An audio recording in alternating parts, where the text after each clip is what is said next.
Hey, we made it. We made it out here on the Teal Shirt Report podcast. Been on vacation, been under the weather, and now we're back. We saw a nice three-game winning streak by the Jaguars. Jaguars went 4-1, three straight wins over Houston, San Francisco, and Kansas City on Monday night.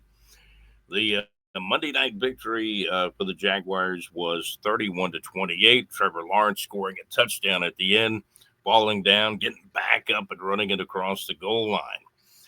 Um, the Jaguars now 4-1 after the Monday night win.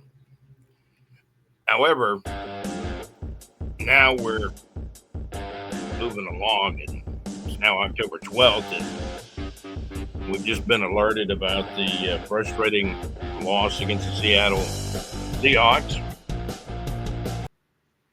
Jaguars lose to the Seahawks 20-12, and when you score 12 points, a lot of drop passes in the game. I'm told by one of our Facebook group members with Big J Report Facebook group, Greg Tardif, said the Jaguars had a lot of drop passes in the game. But there's been a theme throughout the season. Honestly, the Jaguars are leaving a lot of points on the field in almost every game. But now they're not in bad shape. They're sitting at 4-2. And I'm looking at a NFL scoreboard where the Titans have 0 points against the Raiders. Raiders are beating them. Las Vegas Raiders 10, Tennessee Titans nothing, like in the third quarter. And we'll have to find out how the Colts have done. Right now, the Colts are, at this very moment, on October the 12th, to be about a half a game ahead of the Jaguars in the standings. College football got really a new top five. Ole Miss 6-0. They're 6-0 overall, 3-0 in the conference. They just barely beat the Washington State Cougars by 3 points. The SEC is topsy-turvy. Florida looked like they were getting a glimmer of hope after they beat Texas, but now they lost to Texas A&M. Texas A&M looks pretty strong. They beat the Gators 34-17. Texas A&M's probably number 2. They might be a strong number 2 now. Ole Miss will keep them at number 1 at 6-0. Overall, 3-0 in the conference. Texas A&M number 2, 6-0 overall, 3-0 in the conference. Alabama moving back up steadily now. Alabama's a strong number 3. I would say a very strong number 3 in the SEC. Alabama 5-1, 3-0 in the conference, and that's a key thing. Georgia 5-1 finds himself about 4th in our top 5 rankings. Again, we've still got to get that the entire 16 done, but we're working on that. Georgia 5-1 overall, 3-1 in the SEC. LSU scooting back into the top 5 because other teams are losing. I mean, Oklahoma got beat by Texas. That was a bit of a surprise, but Oklahoma may not be as good as we thought they were. Texas due to win a game, and Texas beat Oklahoma. We got most of these college football scores we've got in the sports section. If you scroll to the college football section at bigjreport.com in the sports section, LSU 5-1, 2-1 overall. Also, an interesting stat I came across. We know Tennessee and Missouri are on the bubble. Missouri lost by 3 points to Alabama. Missouri's still a pretty good football team, but they fall out of the top. They fall out of the top 5. Tennessee and Missouri kind of on the bubble now. Oklahoma lost to Texas. Oklahoma's now 5-1 overall and 1-1 in the SEC. One interesting stat I wanted to get back to, I didn't want to miss out on. There's 4 teams in the SEC that have not won a conference game as of yet. Mississippi State, Arkansas, Auburn, who we actually all of a sudden early in the year, they jumped into the top 5 for 1 week, and then they fell out quickly. But Auburn had beaten Baylor, a decent team earlier in the season. But right now, Mississippi State, Arkansas, Auburn, and Kentucky have yet to win a conference game. But they do have most of those teams do have some non-conference wins. As you know, Jaguars lose. If you score 12 points, it's only good probably in Pop Warner football. Jaguars lose to Seattle 20-12. We do want to go back because we, took a little time off during our vacation. We do want to go back to tell you about the Monday night game. It was a great game. I know in that game, number 12, Travis Hunter, had a very good reception. I don't know how good a player he becomes offensively or even defensively in the league. He's trying to do both things. Time will tell with Travis Hunter. I think he's a player that will get better and better as time goes on. I mean, the guy has a heck of a vertical jump up in the air. Seems like he's jumping like 2 feet up in the air when he was making interceptions in college and catching passes. So he's got a lot of potential, Travis Hunter. But again, the Jaguars are leaving a lot of points on the field.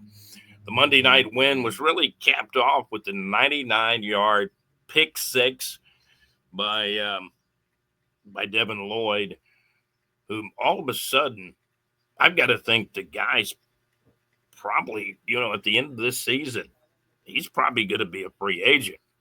The Jags might have to offer him monster money, or I kind of tend to think he'll probably test the market with all these apple turnovers he's gotten. But the Jaguars got 14 apple turnovers through 5 games. They were 4-1. But now it's kind of a stinker game. A lot of drop passes on Trevor Lawrence. But you got to blame some of it on the wide receivers, some on the quarterback. The Jaguars just – they were, what do you want to say? They're due to lose a game, especially when you're leaving so many points on the field. Jacksonville Jaguars lose to Seattle. Seattle 20, Jacksonville Jaguars 12. The Jaguars now 4-2 after 6 games. I think before the season started, if we had said, hey, the Jags are going to be 4-2 after the first 6 games, we would certainly all take that. High school football, I saw Eufaula lost Big Dan DeLucia over in Alabama. Meanwhile, in Jacksonville, the Ed White Commanders won pretty big, and all the majority of the high school football scores are up on our website, on our homepage at bigjreport.com. Ed White Commanders are 6-1. Eufaula had a string of wins, and now they got beat by Andalusia over on the Alabama side.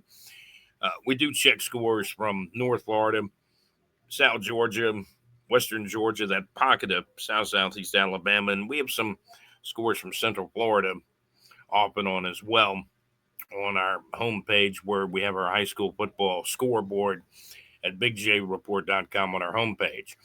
We're brought to you by Saucer Realty and Capital for your real estate needs in North Florida, whether it's home, residential, business, or commercial real estate. The Mad Max Mix. Weebly.com. Max has played ARS for me, Georgia Rhythm. Great song. I love that song, Max. Play it anytime. And JC show on Thursday night. JC live from the pub at LakeEufaulaHits.com. Great internet radio where it's all good. And Mad Max on Wednesday nights. Mad Max has a great show on Wednesday nights. Check him out at madmaxmix.weebly.com. Again, the Jaguars go down to defeat against Seattle in a home game on Sunday, October the 12th. During my vacation, I said, man, they're due to lose one, and they did. Seattle 20, Jacksonville Jaguars 12. There was a really huge trade that went down. The Jaguars made a trade, and again, it takes time for a player to absorb a new playbook, new scheme. Was I in favor of this trade? Gladstone has done some good things. Time will tell on this one, but trading Tyson Campbell, the former Georgia cornerback, who I believe he was an Urban Meyer pick in the draft. They said the Jags were a little bit too quick on him in the second round, that maybe they were 10, 15 picks ahead, but he turned out to be a good player. He got a second contract with the Jags last year from Balky, and now Gladstone says, hey, we're going to trade Tyson Campbell for, what's the kid's name? Greg Newsome II from the Cleveland Browns. So you've got a cornerback swap for a cornerback, a couple of draft picks going both ways, high draft picks, late round draft picks. I think a 6th round for one team, a 7th round for the other, I believe. And I think the main obstacle of the trade might have been salary cap. the Jags had signed Tyson Campbell, to a new contract last year with Balky, and now they can get out of some of that money, for next year. And it's going to be interesting to see what happens. Greg Newsome, if he can do the job.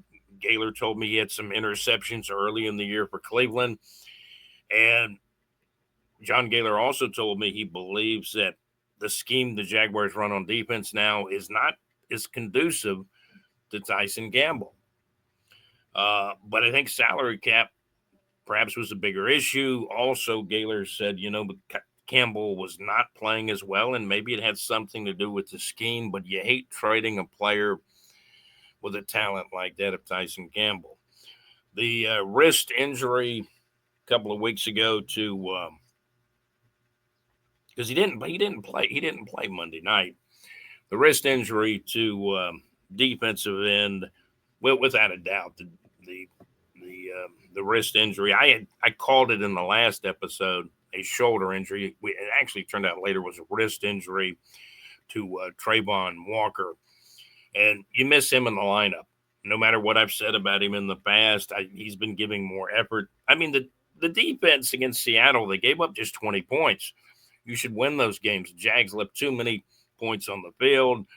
I did ask Gaylor, hey, did Trevor have any interceptions against Seattle? He said no. I checked my fantasy results, and I had Trevor Lawrence playing for one of my teams, and I think he was projected to get 13 points in the game, and he ended up with 14 points. It's still not the worst game for Trevor Lawrence, but you've got drop passes. The Jags just did not and are just not putting it together all the time offensively. That's the key. You only score 12 points against Seattle. Check us out at bigjreport.com. The high school football scoreboard is up there on the homepage. Scroll the homepage, you'll find the high school football scores. College football, the Gators went down. Miserable loss. Was 7-7 in the first quarter. And then, basically for 3 quarters after that, it seemed like Texas A&M dominated the football game, and they deserve to be number 2 in our power rankings in the SEC now. Texas A&M 34, the Florida Gators 17. Florida had beaten Texas the week before, and it looked like Florida had a chance maybe to go on a roll, but they couldn't keep it going on the road at Texas A&M. Tough schedule the Gators have. The Gators in really bad shape now. The Florida Gators 2-4 overall and 1-2 in the SEC. Again, our top 5 in the SEC: Ole Miss 1, Texas A&M 2, Alabama 3, Georgia 4. LSU slipping back into the top 5 at number 5. Jaguars lose it, drop passes, penalties. Gaylor said there were told me penalties were the key, and was a key the Jaguars shooting themselves in the foot. They, the way Gaylor put it to me, felt like the Jaguars lost a couple of touchdowns because of the penalties. And then they had drop passes, according to Greg Tardif in our bigjreport.com Facebook group, our Big J Report Facebook group. Jaguars go down. Seattle Seahawks 20, Jacksonville Jaguars 12. We'll take a roll around the NFL today. Episode show number 58 of the Teal Shirt Report podcast. Tennessee finally gets some points on the board, but they're going to lose this one. This one's already in the fourth quarter. Las Vegas Raiders 20, Tennessee Titans 3.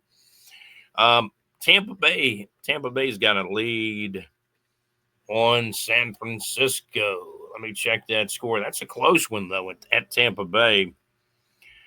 That's let me see where I can see that score a little bit better. Get off the fine print. Get some bigger numbers for me.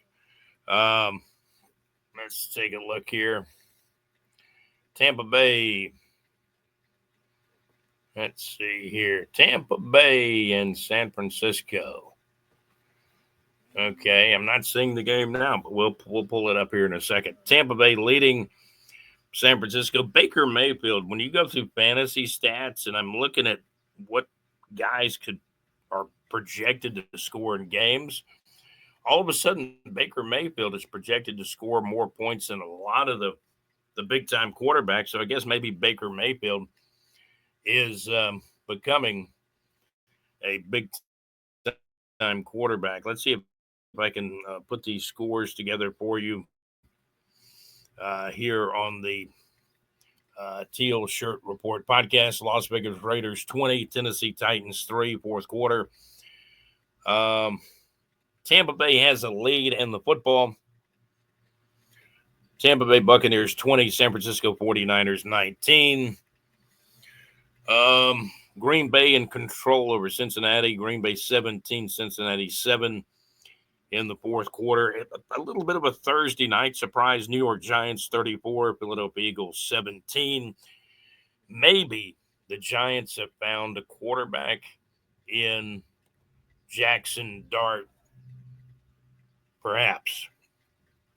It looks like they have. I mean, that might be a guy. There's people grabbing Jackson Dart now in the fantasy football leagues, but he had a good game against the Eagles. The Giants put 34 points on the board. The Giants 34.